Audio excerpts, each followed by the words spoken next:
The year is 1492, and you're standing on the shores of what you think is Asia. You're Christopher Columbus, and you've just been handed something that will challenge everything you think you know about your discovery. The natives of Hispaniola have given you spearheads. Not just any spearheads, but ones tipped with a precise mixture of gold, silver, and copper. But this alloy would be impossible to create without advanced metallurgical knowledge, and this alloy matches exactly what African kingdoms had been making for thousands of years.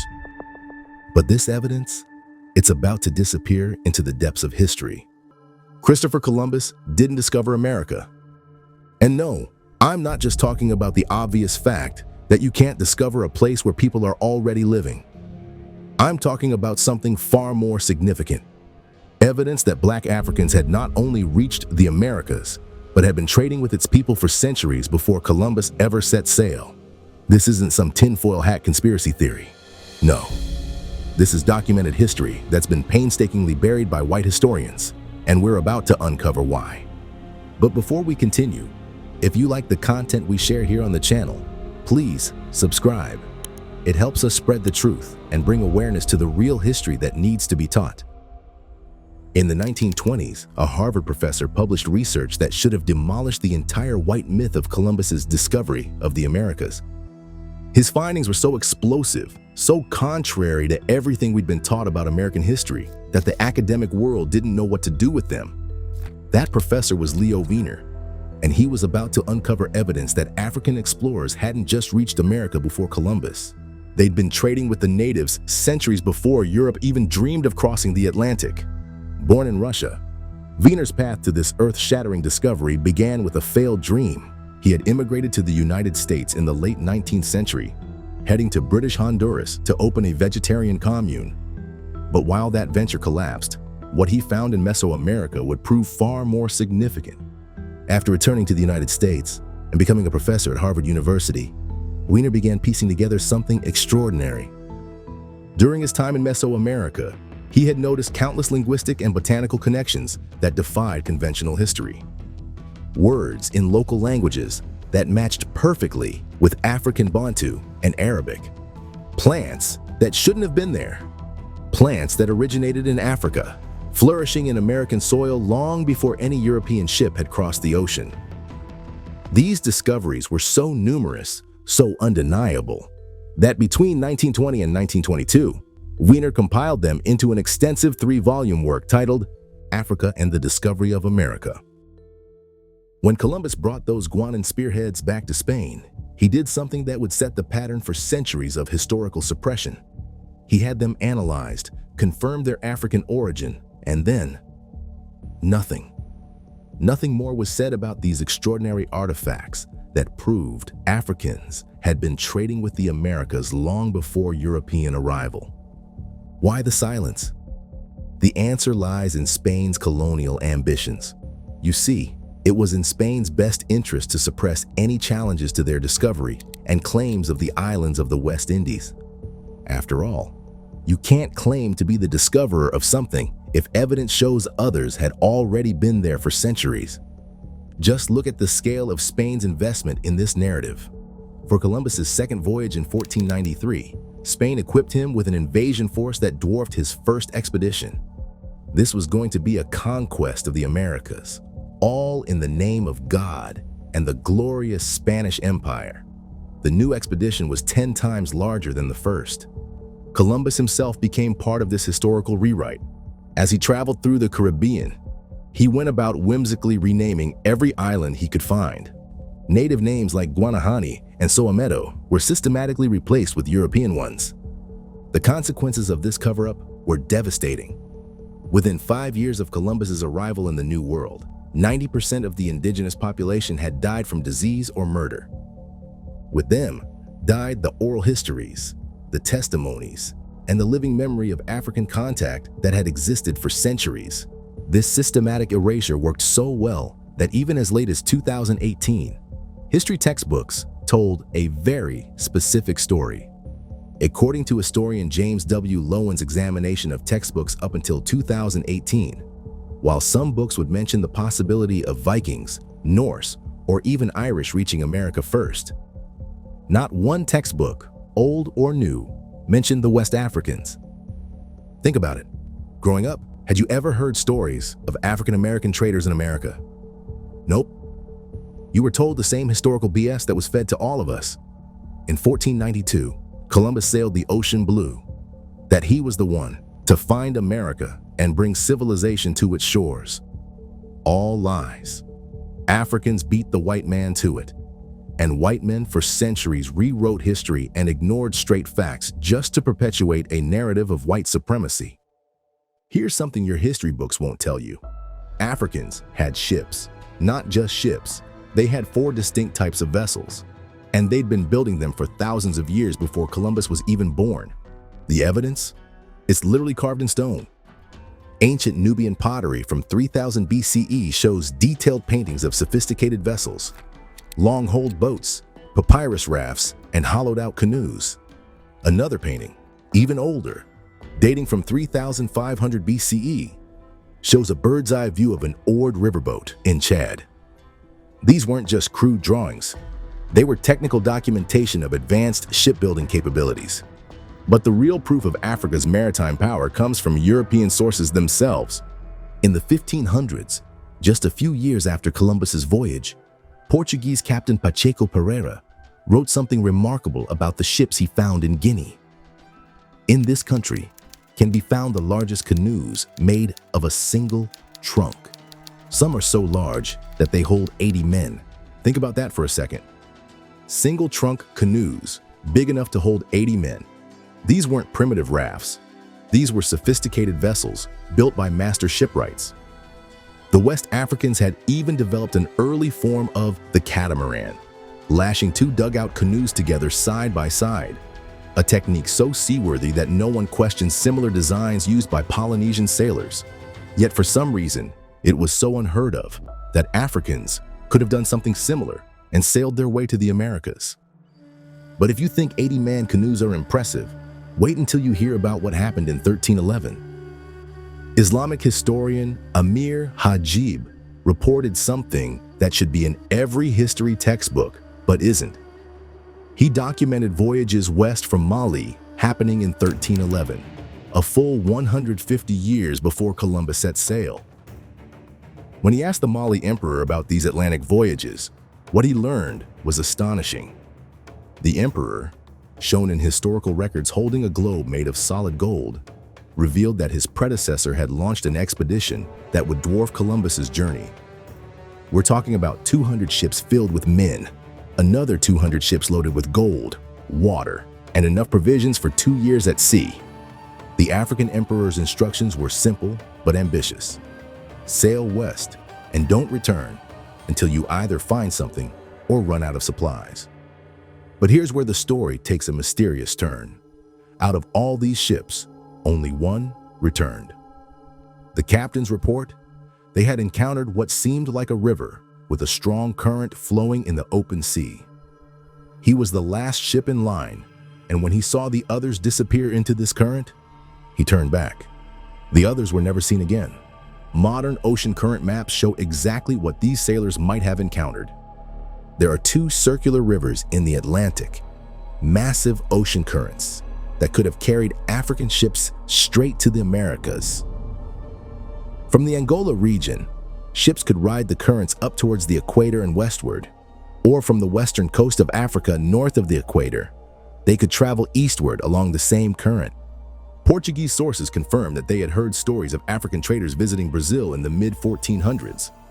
To demonstrate that such voyages were possible, Norwegian adventurer Thor Heyerdahl used ancient shipbuilding techniques to construct and sail the Ra 1 and Ra 2 in 1969 and 1970, proving that even ancient vessel designs could handle transatlantic crossings. The math adds up too. A sailing vessel typically average about 100 miles per day, even without sails. Even a simple raft or reed boat could manage about 60 miles per day in ocean currents. The distance between Africa and South America? It's actually shorter than Columbus's route across the Atlantic. When Vasco Núñez de Balboa ventured into Panama in 1513, he encountered something that shattered the European narrative. his official log documents meeting members of an Ethiopian tribe, an entire village of black inhabitants located 2 days' journey inland. According to his detailed records, these weren't recent arrivals. The evidence suggested they had settled there long before any European ships touched American shores. Balboa's account stands among dozens of similar reports. At least 12 different European explorers documented encountering black populations upon reaching the New World. But the most monumental evidence, quite literally, towers above the rest. In southeastern Mexico, 18 colossal stone heads rise from the earth, each one facing eastward across the Atlantic. Each head required quarrying massive stone blocks and hauling them 75 miles across difficult terrain, a feat that would challenge even modern engineering. Archaeologist Jose Melgar Serrano, upon first uncovering these Olmec heads, immediately recognized their significance. The facial features were, in his words, amazingly like African blacks. Every head bears distinctive headgear or protective helmets, with unmistakably African characteristics. Broad noses, full lips, and pronounced facial features that mirror West African populations. Some academics attempted to dismiss these monuments as depictions of overweight babies. The presence of military headgear and mature facial features renders such explanations absurd.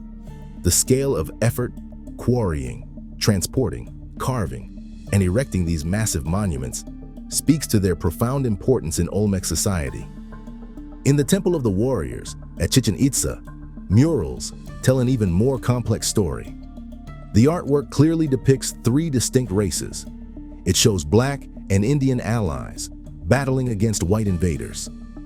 The latter, identified by their long blonde hair and distinctive weaponry, appear to be Celtic warriors. The crucial detail? The murals show blacks fighting alongside the Maya, indicating they had been integrated into Mesoamerican society long enough to form military alliances. The physical evidence even extends beneath the soil. Archaeologists have unearthed pre-Columbian African skeletons throughout the Americas, dating from 800 BCE to 300 CE. These remains span more than a millennium, proving sustained African presence across multiple generations, centuries before Columbus set sail. Think about that. Black people had sailed across to the Americas and united with the native population to help fight against the white man. No wonder this story isn't shared in any history textbooks. If people knew this fact, there would be cries to actually fix the entire whitewashed education system that has brainwashed our communities for generations. Consider the timeline. Between 800 BCE and 300 CE, while Europe remained centuries away from developing adequate seafaring technology, Africans had already crossed the Atlantic and established communities substantial enough to warrant massive stone monuments. The Olmec civilization, dated to at least 900 BCE, demonstrates such strong African influences that leading historian Michael Coe declared, "There is not the slightest doubt that all later civilizations in Mexico and Central America rest ultimately on Olmec foundations." The Olmec society didn't just erect stone monuments. They introduced written language, sophisticated astronomy, arts, and mathematics to Mesoamerica. They built the first cities in Mexico. Their influence shaped every subsequent civilization in the region, from the Maya to the Aztecs. Ask yourself, how does a civilization capable of hauling multiple-ton stone blocks across 75 miles of terrain, a people who mastered astronomical calculations and developed sophisticated mathematics, just disappear from history? The answer lies in what historian Samuel D. Marvel revealed about the American academic establishment. As a subject for research, the possibility of African discovery of America has never been a tempting one for American historians. Yeah, no kidding. Marvel's observation cuts deeper. In his analysis of historical narratives, he explains, "We choose our own history, or more accurately, we select those vistas of history that have the promise of the greatest satisfaction for ourselves."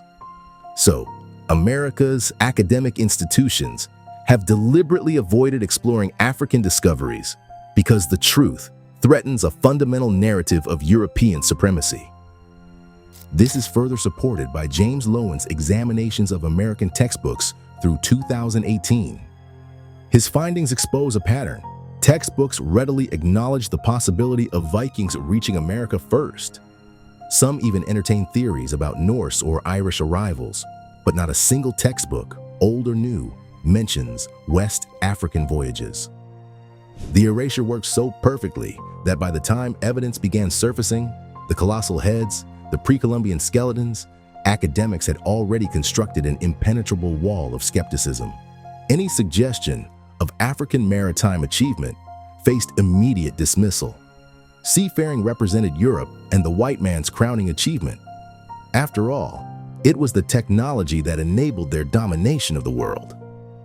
The idea that Black Africans had mastered the Atlantic Ocean centuries before Columbus threatened the very foundation of European colonial legitimacy.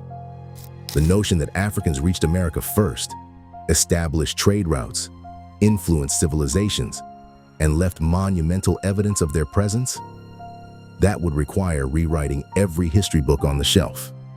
Even when the Olmec heads stared back with undeniably African features, when carbon dating proved African presence centuries before Columbus, when metallurgical evidence showed precise African techniques in pre-Columbian weapons, the academic establishment chose silence. In 4 centuries of American historical scholarship, no one bothered to ask why ancient Mexican monuments bore African faces. No one questioned why Columbus found spearheads made with precise African metallurgical techniques. No one wondered why Balboa encountered entire villages of Black inhabitants in Panama. The truth remained buried, not because it was hidden, but because, as Marvel explained, we willingly chose a different history, one that satisfied our cultural narrative, one that kept Europe at the center of human achievement, and one that relegated Africa to the margins of world history. In 1492, Christopher Columbus stood on those shores, holding evidence of an inconvenient truth: spearheads that proved Africans had mastered the Atlantic centuries before him. That evidence disappeared into the depths of history, just as he intended. But truth has a way of resurfacing. The colossal heads still stand, facing east across the Atlantic. The ancient African skeletons still rest in American soil. The temple murals still show their alliances, and the maritime records still tell their stories of African ships crossing the ocean centuries before Columbus set sail. We began this story with a single piece of evidence in Columbus's hands. We end it with an undeniable truth. When Columbus reached the Americas, he wasn't making a discovery. He was interrupting a centuries-old conversation between Africa and America, a conversation written in gold-tipped spears, carved in stone heads, painted on temple walls, and buried in the very DNA of American civilization. So the next time someone comes up to you and starts ranting about how Columbus discovered America, give them a piece of real history. If you're interested in learning about more Black history that's been hidden from us, go ahead and check out our video on the secret slaves America never freed. This was Black Stories Untold, and as always, thanks for watching.